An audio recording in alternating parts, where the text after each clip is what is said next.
하나님 말씀은 마가복음 5장 15절에서 20절 말씀입니다.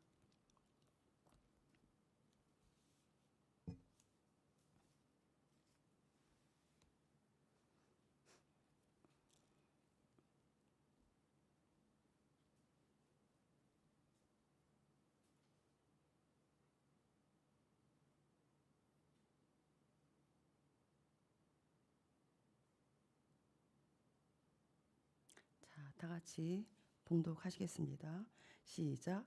예수께 이르러 그 귀신 들렸던 자 곧 군대에 귀신 집혔던 자가 옷을 입고 정신이 온전하여 앉은 것을 보고 두려워하더라.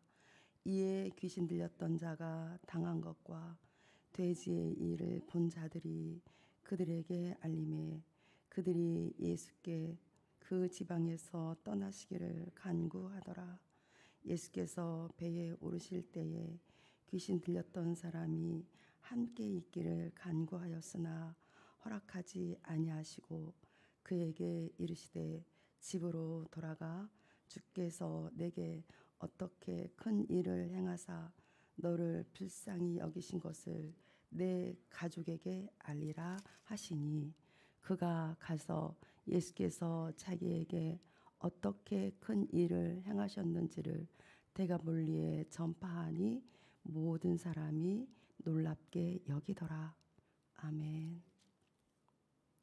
이 말씀은 오늘 집을 잃어버리고 헤매이는 병든 사람이 있었습니다. 이 병든 사람에게서 예수님께서는 그 병든 사람에게 오늘 집을 찾아주시는 장면입니다. 오늘 5장 읽으셨는데 그 4장을 살펴보면 그 4장에서는 예수님께서 제자들과 함께 배를 타고 갈릴리 바다를 지나가시다가 큰 광풍을 만나는 장면이 나옵니다. 그때 예수님께서는 바다를 꾸짖으셨고 그리고 바다를 잠잠케 하시는 그 예수님께서의 그 능력 행하심으로 55km나 되는 갈릴리 바다를 무사히 건너서 그 대가볼리의 작은 이방인 고을인 거라사 지역에 도착하게 됩니다. 여기에서 도착하자마자 또 이번에는 광풍이 아닌 광인을 만납니다. 광인은 보통 우리가 생각하기에 극단적인 사람으로 여겨지지만 오늘 본문에 나타난 주인공의 모습이 이 시대를 살아가는 우리의 모습일 수도 있고 우리의 자화상일 수도 있습니다. 어쩌면 이 모습이 내 모습일 수도 있습니다. 요즘에 청소년에 관한 또 오늘 주일학교 또 여름 성경학교를 하는데요. 정말 너무 다음 세대들이 진짜 중요한 것 같습니다. 교회 밖의 아이들 요즘 그 매체를 통해서 들려지는 그 소식들을 보면 청소년들이 마약하고 도박에 빠진다는 그런 아무런 소식들을 우리들은 종종 접하게 되죠. 정말 어쩌면 이 땅에 그 살아가는 아이들이 정말 풍족하고 정말 좋은 환경 속에서 살아가고 무엇이든지 부족함이 없는 아이들 같은데 이 아이들이 정말 미래를 꿈꾸고 하나님 주신 것 그 아름다운 것들을 배워가야 될 나이에 정말 너무너무 중요한 그런 시기에 이 아이들은 정욕과 타락 속에 자기 자신을 내맡기고 자신의 미래를 구렁텅이로 내던지는 실상들을 마주하게 될 때 정말 너무 안타깝고 마음이 아픕니다. 이런 현상을 보고 또 정신과 의사들은 또 말합니다. 오늘 이 시대를 살아가는 현대인 치고 정신병에서 자유한 사람은 아무도 없다. 진단합니다. 우리 모두 정신적인 스트레스와 노이로제에 시달리고 있습니다. 거기에서 자유로울 사람은 아무도 없습니다. 저마다 독특한 삶의 고뇌를 안고 있습니다. 남모르게 어떠한 형태이든지 가슴앓이를 하며 살아가고 있습니다. 오늘 본문에 나타난 그는 어떤 사람이었습니까? 5장 3절 한번 읽어보시겠습니다. 시작. 그 사람은 무덤 사이에 거처하는데 이제는 아무도 그를 쇠사슬로도 맬 수 없게 되었으니, 이 사람은 그 집을 뛰쳐나왔습니다. 그리고는 무덤에서 사는 사람입니다. 그 사람은 그 무덤이 주소였던 사람입니다. 이 사람은 살기를 포기한 사람이고 어쩌면 살았지만 죽은 거나 다름이 없는 사람이었습니다. 앞에서 말씀드렸듯이 오늘날의 현상 가운데 얼마든지 만나볼 수 있는 사람입니다. 또 4절에 보시면 고랑과 쇠사슬에 매였어도, 쇠사슬에 결백되어 있다고 했습니다. 이 말씀은 자유를 잃어버리고 무언가에 꽁꽁 얽매인 채 숨막히는 인생을 살고 있는 사람입니다. 아무도 그 누구도 이 사람을 다스릴 수 없을 만큼 강력한 힘, 그 어떤 외부의 힘의 지배를 받는 사람입니다. 그러니까 그 어떤 것으로도 통제할 수 없는 사람으로, 그 외부의 힘이라는 것은 그 사단의 힘의 지배를 받고 살고 있는 것입니다. 이 사람은 영혼이 갈기갈기 찢겨져 나간 채로 살고 있는 사람입니다. 또 5절도 한번 보시겠습니다. 시작. 밤낮 무덤 사이에서나 산에서나 늘 소리 지르며 돌로 자기의 몸을 해치고 있었더라. 심지어 돌로 자기 몸을 상처내면서 자신을 학대하고 파멸시키고 있습니다. 자기 파괴적인 사람입니다. 내면적인 사람들은 자기를 파괴하고, 또 외향적인 사람들은 상대방을 파괴하는 그런 파괴적인 사람입니다. 이런 사람들은 전형적으로 집을 떠난 사람들의 모습이라고 볼 수 있습니다. 이러한 인생은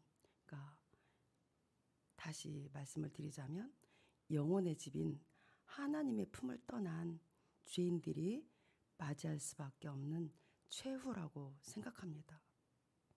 그렇다면 어떻게 집으로 이 사람을 돌아올 수 있게 할 수 있을까요? 이런 사람이 집으로 돌아가기 위해서는 자신의 현실을 자각하고 자신을 깨닫는 것입니다. 자신을 자각하는 것이 돌아옴의 시작입니다. 내 병은 심각하다. 하나님을 떠나는 것은 무서운 것이다. 하나님을 떠난 내 인생의 결말은 참으로 비참한 것이다. 이런 사실을 깨닫는 것이 있어야 하고, 이것은 곧 집으로 가는 귀향의 시작점이 되는 것입니다. 그렇다면 이 사람이 집을 떠난 원인이 무엇이었을까요? 그것은 바로 병이었습니다. 집으로 돌아가려면 병을 고쳐야만 가능합니다. 그런데 이 병은 스스로 나올 수 없다는 것이 문제입니다. 내가 아무리 자각해도 스스로 나올 수 없습니다. 갇혀 있는 상태로. 이러한 불가능의 상황 속에서 예수님이 등장하십니다. 이 사람은 어떻게 됩니까? 예수님을 만나게 됩니다. 이때 예수님을 만나게 된 이 사람은 드디어 커다란 기회를 갖게 되는 것입니다. 바로 복음이었습니다. 8절 보시겠습니다. 시작.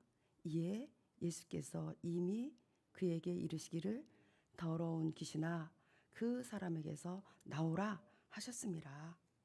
더러운 귀신아 그 사람에게서 나와라. 예수님이 명령하시니 그 사람을 잡고 있던 더러운 영들이 예수님 앞에서 벌벌 떨면서 즉시 떠나갑니다. 예수님께서 명령하시면 즉시 떠나갑니다. 서서히 떠나가는 것이 아닙니다. 아무도 감당할 수 없던 사람이었지만 예수님께서는 말씀으로만 그를 감당하시고 그를 치유까지 해주십니다. 예수님은 누구신가요? 예수님은 어떤 분이신가요? 말씀 한마디로 광풍을 잠재우신 분이었고 말씀 한마디로 천지와 만물을 창조하셨던 분이고 나사로가 죽었을 때 나사로가 죽어있던 굴을 향하여 말씀이 들어갔을 때 죽었던 나사로가 살아났던 그리고 영들의 세계를 창조하시고 지배하시는 예수님이십니다. 그분이 바로 예수님이시고 그분이 바로 하나님이십니다. 그분을 만났다는 것은 그에게는 기회였고 소망이었습니다. 드디어 예수님을 만난 이 사람은 모든 것이 달라졌습니다. 15절 아까 읽으셨죠? 옷을 입고 정신이 온전하여 앉은 것을 보고 이렇게 군대와 같은 많은 악령들 때문에 그의 영혼과 그의 삶이 찢김을 당했던 그 광인이 예수님을 만나고 그의 임재를 경험한 후에 모든 것이 바뀌게 되었습니다. 맨 먼저 바뀐 것이 우선 옷을 입었다고 했습니다. 우리도 일상 속에서 옷차림이 중요합니다. 잘 차려입은 사람에게 어떻게 함부로 대하겠습니까? 그리고 성전에 예배드리러 올 때 정장, 가장 좋은 옷, 우리는 옷차림이 이렇게 중요합니다. 이 광인이 맨 먼저 바뀌게 된 것이 옷이었습니다. 옷을 입었습니다. 옷은 정말 우리 자신을 표현하는 것입니다. 그러니까 옷이 중요한 거 우리가 다시 한번 이 시간을 통해서 생각해 보시기 바랍니다. 이렇게 이 사람은 정상적인 삶으로 돌아왔습니다. 드디어 이 사람에게는 새로운 삶이 시작되었습니다. 정신이 온전하여 앉았습니다. 다른 복음서에 보면 예수님 앞에 앉았다라고 묘사하고 있습니다. 참으로 오랜만에 찾아온 평화와 안식을 누립니다. 이제 그는 말씀을 들으려고 주님 앞에 앉아 있습니다. 그는 새로워졌습니다. 18절에서 19절 우리 다시 한번 읽어볼까요? 자, 시작. 예수께서 배에 오르실 때에 귀신 들렸던 사람이 함께 있기를 간구하였으나 허락하지 아니하시고 돌아가라. 주께서 내게 어떻게 큰 일을 행하사 너를 불쌍히 여기신 것을 내 가족에게 알리라 하시니. 아멘. 여기서 보면 집으로 돌아가 내 가족에게 알리라. 예수님께서 이렇게 말씀하시네요. 새로워진 그는 예수님과 함께 있기를 간구했지만 예수님은 뭐라고 말씀하셨나요? 뭐라고 말씀하셨나요? 집으로 돌아가라. 이렇게 가정을 예수님께서는 중요하게 생각하셨습니다. 예수님은 왜 따라오는 것을 거절하시고 집으로 돌아가라고 하셨을까요? 그만큼 가정이 중요하다는 것입니다. 먼저 해야 할 일이 바로 가정으로 돌아가는 것이었습니다. 진정으로 예수님의 참된 제자가 되려면 먼저 해야 할 일이 무엇인지 우리 성경에서 찾아보겠습니다. 디모데전서 3장입니다.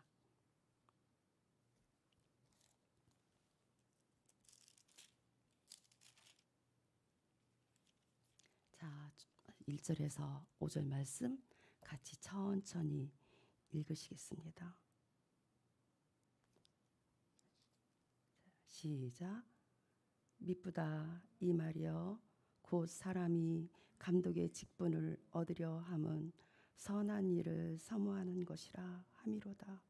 그러므로 감독은 책망할 것이 없으며 한 아내의 남편이 되며 절제하며 신중하며 단정하며 나그네를 대접하며 가르치기를 잘하며 술을 즐기지 아니하며 구타하지 아니하며 오직 관용하며 다투지 아니하며 돈을 사랑하지 아니하며 자기 집을 잘 다스려 자녀들로 모든 공손함으로 복종하게 하는 자라야 할지며 사람이 자기 집을 다스릴 줄 알지 못하면 어찌 하나님의 교회를 돌보리요.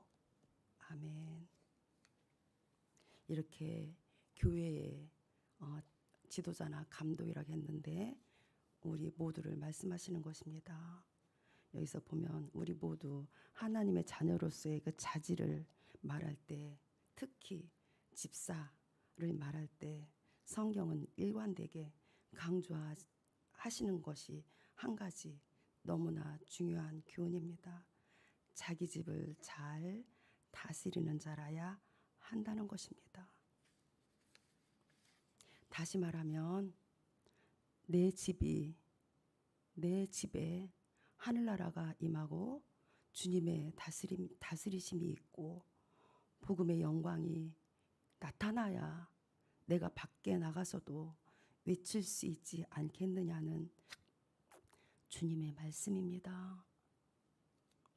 20절 아까 읽으셨으니까 제가 포인트만 읽어드리겠습니다. 예수께서 자기에게 어떻게 큰 일을 행하셨는지를 데가볼리에 전파하니 예수님께서는 이 사람에게 가족에게 가서 알리라고 했는데 이 사람은 데가볼리 전역에 알리게 됩니다. 예수님께서 큰 일 행하신 일에 대해서. 그래서 데가볼리는 갈릴리 호수 동편과 요단 강가에 인접한 10개 연합 도시입니다. 거라사, 가다라, 다메섹, 빌라델비아, 수구도볼리스, 히포스, 벨라, 라바나, 디오스, 가나다. 이렇게 또 아까 5장 1절에 보니까 가라사 지역도 나왔었잖아요. 이 도시 또한 10개 그 연합 도시 중에 하나였습니다. 실로 한 사람이 예수님을 만남으로 말미암아 가정이 회복되고 주변 사람들에게 예수가 전파되는 드라마틱한 장면을 오늘 말씀을 통해서 만나보았습니다. 말씀을 정리하겠습니다. 그 광인이 예수님을 만나고 건강한 사람이 되어서 진정한 안식을 주는 그 가정에 돌아갈 수 있었던 것처럼 주님께서 나를 만나주시고 내 안에 평안을 주시면 우리의 가정은 안식을 얻는 행복한 가정이 될 것입니다. 우리의 가정은 쉼이 있는 가정이 될 것입니다. 내 가정이 쉼이 있고 치유의 장소가 될 수 없다면 어디에서 쉼을 우리가 얻을 수 있겠습니까? 어디에서 치유를 경험할 수 있겠습니까? 우리는 우리 가정에서부터 예수님의 역사가 시작되어야 합니다. 아멘.